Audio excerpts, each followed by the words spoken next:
It was a muggy April evening in Glasgow when Brian Connolly's heart stopped beating. The stage lights of his final performance had long since dimmed, but the memory of his voice, powerful, rasping, filled with a raw vulnerability few rock singers could match, echoed in empty halls and shattered lives. Fans who adored him simply as Sweet's frontman were stunned by the headlines. Brian Connolly, lead singer of glam rock icon Sweet, found dead at 46. What many didn't know was that behind the glitter, the platform boots, and the chart-topping hits lay a life marked by loss, addiction, and a desperate battle for dignity. Born on November 5, 1945, in the industrial outskirts of Glasgow, Brian grew up in a world of post-war austerity. His father, a strained man who worked long shifts at a shipyard, and his mother, weary from raising 4 children in a cramped tenement flat, had little time for dreams of rock stardom. Yet even as a toddler, Brian seemed drawn to the world of performance. Neighbors would hear his small voice singing experimental tunes he'd make up on the fly, his siblings dancing along as if entranced. In a household where stability was rare, music became Brian's refuge, a secret kingdom where he could reinvent himself, escape the soot-streaked streets, and imagine bright lights far beyond the city limits. By age 10, Brian's voice had already begun to stand out. He joined a local church choir, surprising parishioners with a timbre that combined youthful innocence with unexpected grit. His church performances weren't about faith so much as they were about discovery. The thrill of commanding attention, the hypnotic pull of notes that left listeners breathless. His parents, though bemused by their son's aspirations, recognized his gift and scraped together enough to buy him a second-hand guitar. Never a natural guitarist, Brian used the instrument as a prop, selecting chords by ear and leaning on his vocal strength to carry songs. For him, the guitar was a stepping stone to something greater, the freedom to stand center stage and tell the world his story. Adolescence brought turbulence. As Glasgow's shipyard jobs began to dwindle in the 1960s, so did the family income. Brian's father fell ill with respiratory issues, forcing young Brian to balance factory shifts with performances at local pubs. There, amidst cigarette smoke and the rattle of glasses, he honed his stage persona, a charismatic showman who could coax a working-class crowd to chant along, to clap in time, to lose themselves for a fleeting moment. Yet offstage, he wrestled with insecurity. The ragged applause of small-town crowds did little to fill the void left by a childhood marked by financial hardship and a father who, when home, was distant and absent. Brian's early encounters with rejection fueled his drive. If the world wouldn't give him comfort, he would seize it through fame and adoration. It was in a dingy Glasgow rehearsal room around 1968 that Brian met drummer Steve Priest, guitarist Andy Scott, and bassist Mick Tucker. They shared a hunger for success as insatiable as Brian's, but none had expected the explosive energy that would ignite when they played together. Early gigs featured covers of Motown hits and raw renditions of Rolling Stones songs. With Connolly's commanding voice at the forefront, the foursome quickly gained a local following. Yet it wasn't until they changed their name to Sweet and embraced the emerging glam rock aesthetic, platform boots, glitter makeup, flamboyant costumes, that they caught the attention of London's record executives. Their 1971 single Funny Funny cracked the UK top 10, and within months, Sweet was catapulted into the limelight with hits like Coco and Papa Joe. Brian's distinct vocal delivery, half croon, half sneer, became the band's signature. In interviews, he was magnetic, funny, self-deprecating, and always ready with a teasing quip. Yet behind the laughter lay a man still searching for approval. Fame brought an initial high. Sold-out crowds at London's Lyceum Theatre, adoring screams at the Marquee Club, and magazine covers that celebrated Sweet's wild costumes as much as their catchy hooks. But the veneer of glam masked growing tensions. Songwriting credits often bypassed the band in favor of outside writers, and Connolly resented the shift. While he craved the spotlight, he also wanted creative ownership, and when Sweet's third album revealed a more chrome-plated sound crafted by studio producers, Brian felt sidelined. The frustration gnawed at him, but he buried it beneath glitzy stage shows and larger-than-life appearances on programs like Top of the Pops. In private, he drank to numb the resentment, while publicly he kept fans believing he was the unstoppable rock god he'd longed to become. As the 1970s progressed, Sweet's music evolved, embracing hard rock riffs that showcased Connolly's vocal leaps. Classics like Ballroom Blitz and Fox on the Run cemented their reputation internationally. Yet for Brian, each triumph brought new pressures. The constant touring, flying between the UK, the US, and Japan, meant less time for rest and reflection. Crew members whispered of his growing reliance on substances: whiskey to steady his nerves, sleeping pills to recover from late-night parties, and eventually cocaine to keep the adrenaline rushing. Each pill and shot felt like an ally against the creeping doubts that fame couldn't erase. Behind the scenes, tensions within Sweet reached fever pitch. Andy Scott and Mick Tucker felt Brian's drinking hindered rehearsals and live shows, while Steve Priest wrestled with his own insecurities about songwriting credits and royalties. Band meetings dissolved into shouting matches. Connolly, who had once been the unifying frontman, found himself isolated amid the empire he'd helped build. Yet the public saw only glittering album launches and raucous TV appearances. To maintain that image, Brian hid his struggles, slipping into dressing rooms with trembling hands and patching together performances fueled by sheer willpower. By the dawn of the 1980s, Sweet's star had begun to fade. Glam rock's shine wore off, replaced by punk's raw edges and new wave synthesizers. Their records struggled to match earlier sales, and record labels grew impatient.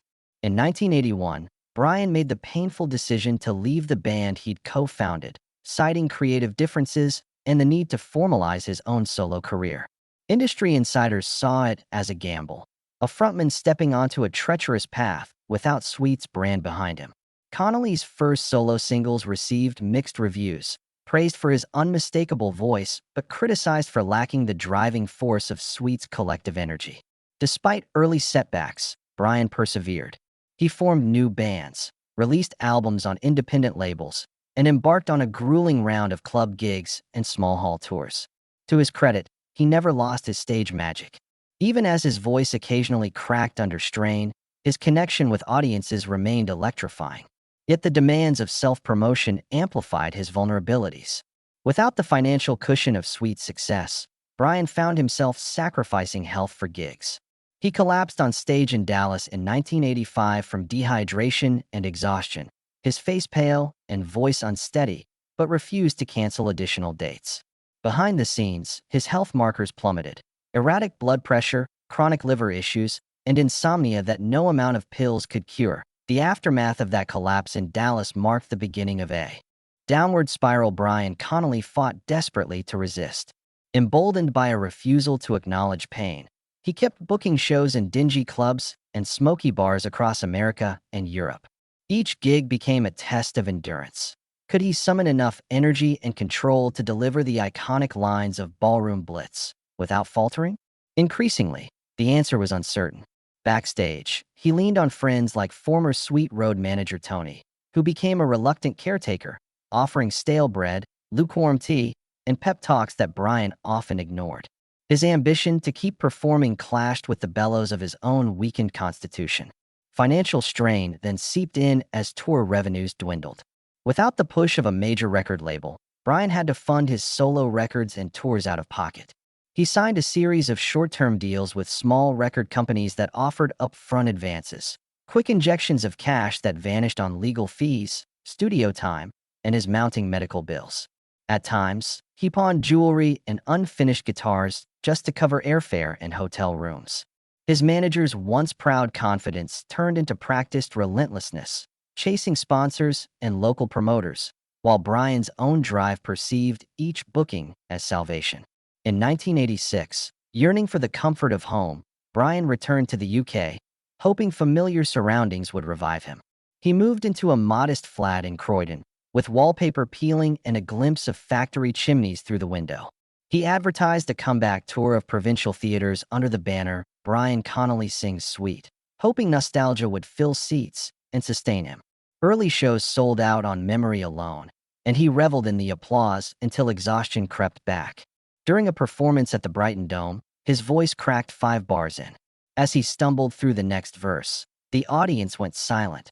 Realizing this was no triumphant return, but the tremors of a body too battered to stand upright. Sensing his vulnerability, Brian's dependency on substances deepened. Late-night restlessness drove him to the local off-license for whiskey, and when a club owner offered sleeping pills to guarantee he'd show up the next day, he accepted. Soon, his routine involved waking up to dry mouth, swallowing a handful of tablets to quiet the ringing in his ears, and heading straight to yet another rehearsal without proper sleep. He no longer recalled simple details, like whether he'd eaten dinner or called his ex-wife, Sharon, who by then had moved on, citing his reckless lifestyle and the constant specter of self-destruction as reasons for their divorce. Attempts at rehabilitation surfaced intermittently, a week at a clinic in Surrey, followed by a few months of sobriety. During brief windows of clarity, Brian expressed regret and earnest hope for change, writing letters to estranged bandmates and sometimes gifting them handwritten lyric sheets as tokens of reconciliation. But once released, familiar venues beckoned, bright lights, roaring crowds, and the intoxicating promise of adrenaline. Soon, he was back in the cycle of alcohol-fueled performances and late-night binges, each show piling another layer of stress on a heart already cracked by years of misuse. Meanwhile, disputes over royalties and songwriting credits reignited old feuds with Andy Scott and Steve Priest. They offered occasional tours under the Sweet name, but only if Brian agreed to menial guarantees and surrendered control over set lists, advertising, and pay splits. Feeling demeaned, Brian refused their terms, choosing pride over partnership, and watched as reunion tours flourished without him. Seeing other vocalists mime to his old recordings under the Sweet banner felt like salt in a wound. He lashed out in tabloid interviews, accusing his former colleagues of betrayal, yet behind the bravado, he was merely masking the hurt of being sidelined by a band he'd founded. As the 1990s dawned, nostalgia became both ally and adversary.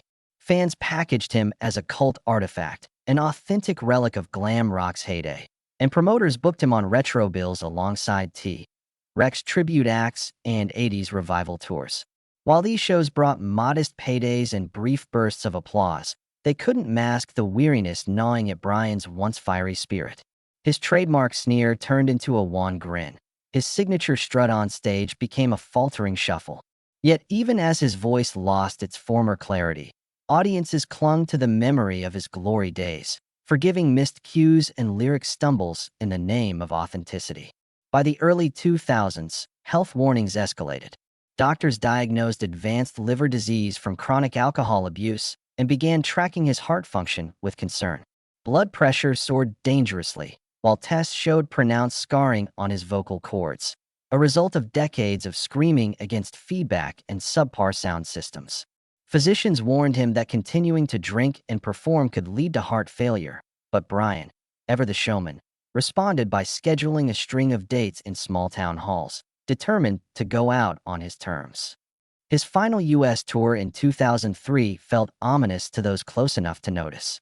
At a club in Detroit, he arrived late, hours after his scheduled soundcheck, and staggered through a stripped-down set.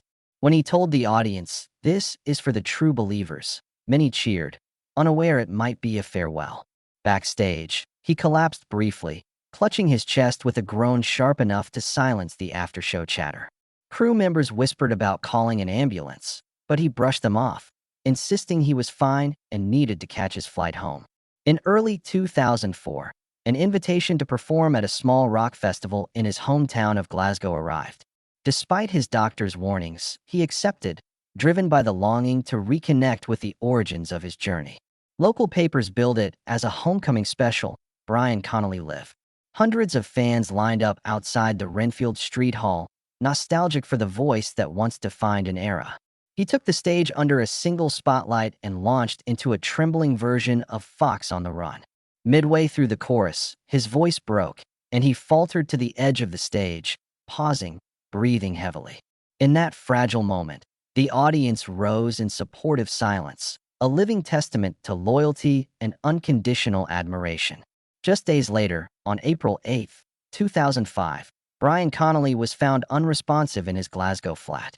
Paramedics pronounced him dead at the scene, the cause attributed to acute heart failure exacerbated by years of substance abuse and untreated cirrhosis. He was 46 years old. News of his passing rippled through the music world, colliding heartbreak with shock. Fans posted candlelit vigils online. Former bandmates offered muted statements honoring his talent. Music journalists penned obituaries that recounted his meteoric rise and tragic decline. In death, as in life, Brian Connolly was both idolized and mourned, a symbol of rock's highs and the perils that lurk behind its glamorous facade. In the days following Brian Connolly's passing, the music community united in collective mourning and retrospective celebration of his remarkable, if turbulent, life. Radio stations dedicated special hours to Sweet's greatest hits, Spinning, Ballroom Blitz, Fox on the Run, and deeper album cuts alongside heartfelt on-air reminiscences by fellow musicians and DJs who remembered Connolly's unmistakable rasp and dynamic stage presence. Social media feeds overflowed with fan tributes, clips of original vinyl spinning on vintage turntables, amateur covers performed in living rooms, and poignant photographs capturing Connolly in both his glitter-clad prime and later, more vulnerable years. The contrast between youthful exuberance and the man who bore the scars of decades on the road sparked a wave of empathy that transcended generational divides, reminding everyone that behind every anthem, there is a person wrestling with real fears and dreams. News outlets chronicled the details of Connolly's funeral, held at a historic Glasgow chapel tucked between rows of tenement buildings, a quieter backdrop than any arena stage he once commanded. Fans queued along the narrow streets, clutching flowers, vintage tickets, and handwritten letters expressing lifelong gratitude. The service itself was intimate. Connolly's sister, Gloria, delivered a moving eulogy recalling her brother's childhood determination, describing how he would belt out improvised verses while classmates gawked in astonishment. Cliff Richard, an early supporter who had shared UK concert bills with Sweet, sent a personal message that was read aloud, acknowledging Connolly's contribution to British rock and the indelible mark he left on performance art. Guitarist Andy Scott spoke of their creative camaraderie, noting that Brian's voice and emotive delivery had defined a genre. In the weeks that followed, benefit concerts and tribute shows popped up across the UK and North America. Musicians from diverse genres gathered on stage to honor Connolly's legacy. Punk bands played raw renditions of Blockbuster. Indie artists offered minimalist acoustic takes on Love is Like Oxygen, and glam rock revivalists donned sequin jackets and platform boots in a playful yet reverent homage. Proceeds from these concerts were directed to rehabilitation charities, echoing Connolly's own struggles with substance abuse, and foundations that supported aspiring singers grappling with addiction. This confluence of tribute and charity underscored a collective desire to transform tragedy into positive action, ensuring that Brian's story would serve as both inspiration and cautionary tale. Music historians and critics revisited Sweet's catalog, analyzing how Connolly's emotive phrasing carved out a unique niche in 1970s rock. They noted his ability to oscillate between growling low notes in Hellraiser and soaring falsettos in Action, a vocal range many contemporaries couldn't match. His style, often described as raw poetry, fused grit with glamour, allowing audiences to feel both adrenaline and vulnerability. Documentary filmmakers optioned archival footage, planning new films that would weave Connolly's personal narrative with rare behind-the-scenes clips, from rehearsal room bickering to backstage tears of frustration. Offering a fuller portrait of the man behind the mic, record labels dug through vaults, releasing posthumous compilations and remastered editions that spotlighted Connolly's solo experiments alongside classic Sweet tracks. Box sets arrived with unreleased demos. Early versions of Teenage Rampage, featuring a younger, jazz-influenced vocal approach, and acoustic sketches where Connolly's voice trembled with raw emotion as he searched for the perfect melody. Liner notes penned by industry insiders framed these demos as evidence of untapped potential and testament to his perfectionist streak that both propelled and haunted him. Educational institutions began to reference Connolly's story in courses on music industry sustainability and artist management. Professors discussed how the absence of proper support networks can lead to self-destructive coping strategies, arguing for mandatory wellness programs on tour and structures for mental health support. Vocational schools for performing arts introduced modules dissecting Connolly's vocal techniques, his breath control, phrasing, and stagecraft. while also analyzing how neglecting rest and recovery can irreparably harm a singer's instrument. Through memoirs, documentaries, tribute albums, and academic discussions, Brian Connolly's legacy evolved into a multifaceted narrative that balanced celebration with caution. He was remembered not only as the flamboyant frontman who anchored an era-defining band, but also as a human being whose extraordinary talent was intertwined with deeply human vulnerabilities. His life story prompted fans and artists alike to confront the high price of fame and the delicate balance between the intoxicating rush of performing and the quiet necessity of self-care. Indeed, Connolly's journey became a mirror reflecting the triumphs and tragedies that play out behind the bright lights, reminding us that even the most commanding voices can falter, and that in their pause, there lies the truest form of artistry. His story endures beyond charts and stages, shaping conversations about the costs of creativity and the value of compassionate stewardship in communities. That Brian's personal life was as tempestuous as his electrifying stage persona. Behind the swaggering frontman and glittering costumes lay a man tormented by regret, yearning for connection, and haunted by choices he could never undo. In the months before his final performance, Brian had quietly rekindled ties with his eldest daughter, Joanne, whom he'd scarcely seen since her childhood. In soft-spoken phone calls and brief weekend visits, he tried to bridge the gap created by years of absence, offering apologies for missed birthdays and broken promises. Joanne, now a university student studying social work, later recalled how her father's voice trembled with shame when he asked forgiveness, an image at odds with the indomitable rock god the world knew. Equally poignant were his letters to his ex-wife, Sharon, a woman he'd adored despite a marriage battered by substance abuse and touring chaos. In crumpled notes rediscovered after his death, Brian wrote of longing to reclaim the man he'd lost and to shield his children from the darker side of fame. He acknowledged that the same hunger for applause that had carried him to global stages also drove him into late-night binges and dangerous gambles with his health. Sharon, moved by those words, shared select excerpts in a tribute memoir, revealing that Brian's final months were marked by determination to stay sober and to record a heartfelt collection of lullabies for his toddler son, Liam. Just weeks before his passing, Brian had begun working on a solo acoustic album. No drum machines, no overdubs, intended as an intimate conversation between his weathered voice and raw emotions. Sessions took place in a modest Liverpool studio, with producer Paul Madden coaxing out fragile, unguarded takes of songs titled Empty Arms and Last Smile. In one demo, Brian sang of watching his children grow from afar. In another, he penned a letter to his younger self, warning of the seductive traps of excess. Those recordings remained unfinished when he collapsed, fragments of an artistic vision cut short, yet they later surfaced on a posthumous EP that offered a haunting coda to his life's work. Within Sweet's inner circle, his death reopened wounds and sparked moments of reconciliation. Andy Scott, who had long chafed under the weight of public estrangement, issued a heartfelt statement praising Brian's raw talent and regretting lost years of friendship. Steve Priest spoke less publicly, but arranged for a private plaque to be installed at their former rehearsal loft in South London, commemorating the spot where the band's legendary chemistry first ignited.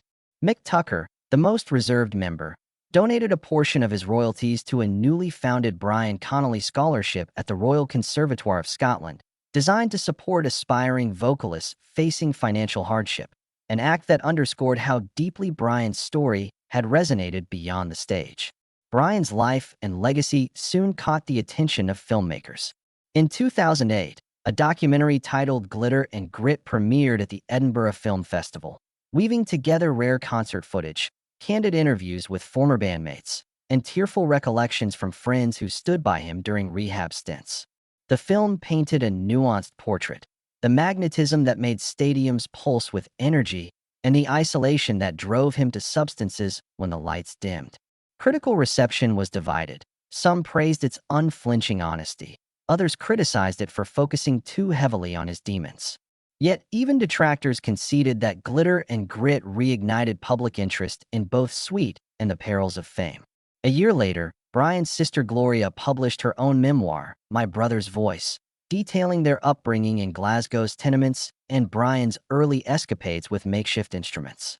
Chapter by chapter, she traced his evolution from shy schoolboy to flamboyant icon, illuminating the familial love that endured despite his self-destructive episodes. The memoir revealed that, even at his lowest, Brian had pursued small acts of kindness. A surprise charity performance for hospital patients, handwritten thank you notes to backstage crew, and donations to local churches.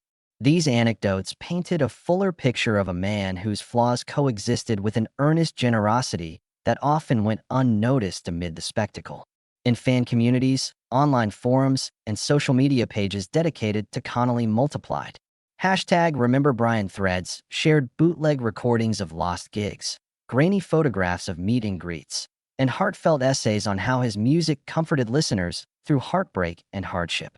Annual tribute gatherings sprang up in Glasgow and London, where fans donned sequined outfits, danced to live covers of Love Is Like Oxygen, and exchanged memory books filled with ticket stubs and Polaroids. These events underscored the communal bond Brian had fostered, a transcendent sense of belonging for those who found solace in his defiant anthems and soulful ballads. Brian's story also found its way into academic discourse. In musicology departments, students analyzed his vocal techniques, breathing patterns, and dramatic phrasing. In psychology seminars, his life served as a case study of how creative genius can collide with self-destructive impulses. Courses on British pop culture cited Sweet's influence on glam rock's aesthetics, noting how Brian's ability to inhabit both performative spectacle and naked vulnerability created a template for future artists. Discussions emphasized that fame, while intoxicating, can isolate performers from the very audience they cherish, underscoring the need for structural supports in an industry often driven by profit margins rather than human well-being. Nearly 2 decades after his passing, Brian Connolly's legacy endures in the interplay of glory and tragedy that defined his life. His voice, once silenced by heart failure, lives on through remastered recordings, theatrical tributes, and the countless lives he touched. Yet perhaps the most enduring lesson is one of fragile humanity. That brilliance can be both gift and burden, and that true triumph lies not in an unbroken ascent, but in the courage to confront demons, seek redemption, and leave behind a legacy that honors both our strengths and our weaknesses. Brian Connolly's legacy has continued to inspire new generations of performers and creators, cropping up in the most unexpected corners of contemporary culture. His signature rasp has surfaced in indie bands that channel glam's defiant swagger, while theater companies have incorporated snippets of Sweet's hits into modern dance pieces about resilience and excess. Fashion designers cite Connolly's platform boots and glittering jackets as early examples of how stage costume can become a symbol of rebellion and self-expression. In art schools, students study album covers from the 70s as visual manifestos of an era when music dared to be as flamboyant and boundary-pushing as the characters who made it. Brian's audacious style and raw vulnerability have become a template for anyone who sees performance not merely as entertainment, but as a proclamation of identity. West End and regional theaters have produced biographical musicals exploring Sweet's meteoric rise and Connolly's personal trials. One notable show, Glitter and Grit, The Brian Connolly Story, premiered to sold-out audiences in Manchester in 2018 before transferring to London's Shaftesbury Theatre. Writers interwove superstar spectacle with intimate dialogue drawn from Connolly's letters and interviews, juxtaposing the roar of ballroom blitz with hushed confessions about failed relationships and the ache of liver disease. Critics praised the musical's honesty, noting that audiences wept not only for the glitter-soaked glory of Sweet's heyday, but also for the fragments of humanity revealed in Connolly's final years. The production toured nationally for 2 seasons and sparked conversations about how rock legend stories can be told with compassion rather than condemnation. Museums and exhibition spaces have also preserved Brian's artifacts as cultural relics. The Rock and Roll Hall of Fame in Cleveland debuted Glam Rock Revisited in 2020, featuring Connolly's distinctive white suit ensemble and platform boots alongside sequined capes once worn on stage in Tokyo. Interactive kiosks allowed visitors to isolate his vocals on classic tracks, hearing how his phrasing and timbre could shift from honeyed croon to gravelly intensity in the span of a single measure. Music museums in the UK and Germany followed suit, showcasing his handwritten lyric sheets, pages stained by cigarette ash and scrawled with edit notes, and the battered microphone he used on Sweet's last reunion tour. These exhibits have reinforced his status as an icon whose creativity outlived the turbulence of his life. Record labels have released a steady stream of remastered compilations and deluxe box sets, breathing fresh life into Connolly's catalog. One standout collection, Sheer Heart Attack Anthology, gathered Sweet's studio outtakes, Connolly's solo demos, and collaborations he recorded with fellow 70s legends. Extensive liner notes included essays by writers who had known him personally, offering reflections on his generosity, his habit of inviting struggling session musicians to dinner, or covering medical bills for crew members. Fans studied these anecdotes as fervently as the music itself, finding in them a man who, despite his demons, cared deeply for the people who fueled his career. Charitable initiatives in Brian's name continue to grow. The Brian Connolly Foundation, founded by his daughter Joanne in 2010, awards grants to aspiring vocalists who lack resources and supports clinics for artists coping with addiction. Each year, the foundation hosts an annual benefit concert in Glasgow, drawing both veteran rockers and newcomers whose dreams were shaped by Connolly's music. Proceeds fund scholarships at the Royal Conservatoire of Scotland and underwrite free therapy sessions for touring performers. These programs embody Connolly's own late-life aspirations, to use his hard-won platform to protect others from the pitfalls that nearly destroyed him. Across social media, fan-driven initiatives keep his memory alive. Hashtag Connolly Cares posts highlight the foundation's work, while hashtag Remember Brian threads share rare live footage and heartfelt remembrances from those who met him. On anniversary dates, his birthday, or the day of his passing, followers post cover versions of Sweet songs, intermixed with personal stories about how Connolly's defiant lyrics offered solace during difficult times. These digital communities have transformed mourning into collective action, proving that audiences can take an active role in honoring an artist's mission even decades after his departure. Academic circles have continued to examine Connolly's impact. Musicologists analyze his technique in journal articles that parse the mechanics of his dynamic range and stagecraft. Ethnomusicology departments study the socio-cultural context of glam rock, using Connolly's career as a case study in how popular music can both reflect and shape public attitudes toward gender, performance, and identity. Psychology scholars reference his struggles in papers on addiction and performance anxiety, advocating for improved mental health support in creative industries. Business schools dissect the brand arc of Sweet and Connolly's solo ventures to teach future managers about the importance of artist autonomy and support structures. Film and podcast producers have also turned to his story. The 2022 documentary Heartbreak and High Notes combined archival footage with interviews from family, bandmates, and medical professionals, painting a multifaceted portrait of his triumphs and tragedies. In the podcast series Stardust to Shadows, producers released a multi-episode deep dive into each phase of Connolly's life, from his tube station church choir beginnings to the final, heart-stopping note at his Glasgow flat. These audio and visual narratives have brought his story to new audiences, ensuring that the lessons of his life resonate in an age when the line between public persona and private self grows ever thinner. Even in youth culture, Brian Connolly remains a touchstone. Street artists in Berlin have spray-painted murals celebrating his likeness, while vinyl enthusiasts in Tokyo hunt for first-press Sweet LPs as prized collector's items. Musicians who never saw him live cite Connolly as an influence on their own vocal approach, blending grit with vulnerability. In classrooms and concert halls, aspiring singers learn the hard truth that talent alone is not enough. Sustainable careers demand care, community, and the courage to confront one's own limits. In this way, Brian Connolly's story continues to reverberate, reminding us that art's greatest legacy lies not only in immortal hits, but in the fragile humanity that gives every note its power. In wrapping up the odyssey of Brian Connolly's life, it becomes clear that the boy who sang in church choirs carried within him both the promise of transcendent performance and the seeds of self-undermining impulses.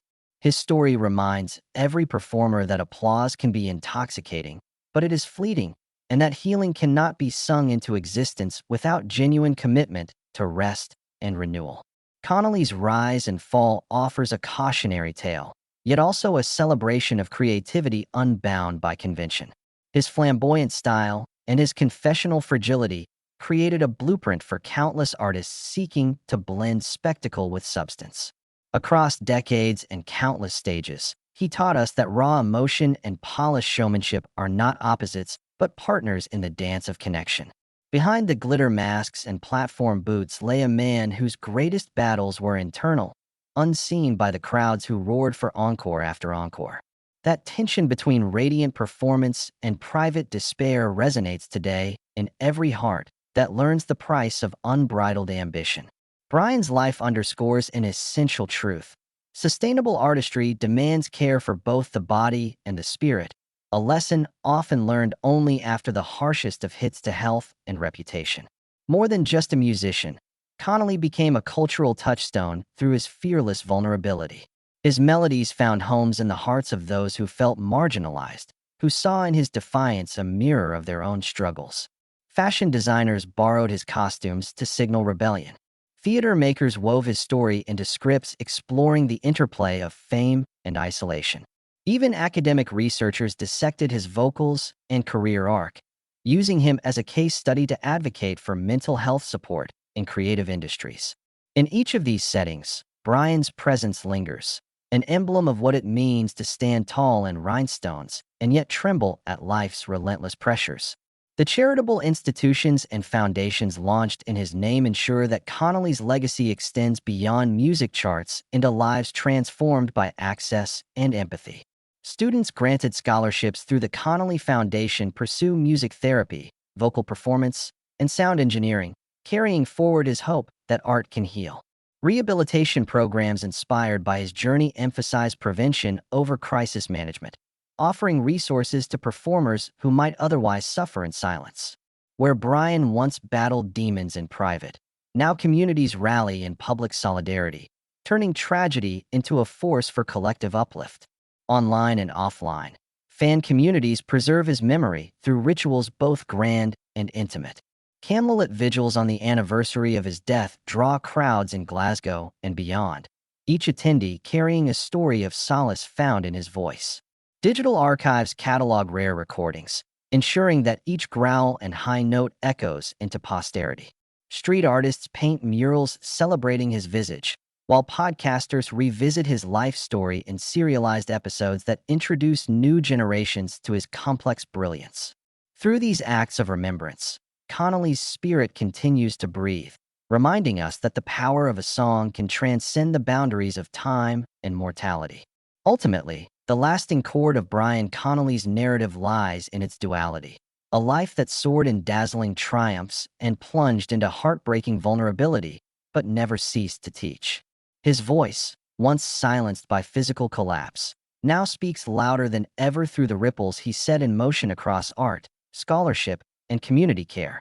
Performers today heed his example by balancing ambition with self-preservation, and audiences honor him by embracing the humanity behind each note. In the end, Connolly's story is more than a chronicle of glam rock's rise and decline. It is a testament to the enduring resonance of an artist who dared to reveal his wounds on the world stage and, in doing so, helped us all understand that brilliance and frailty are two sides of the same courageous coin.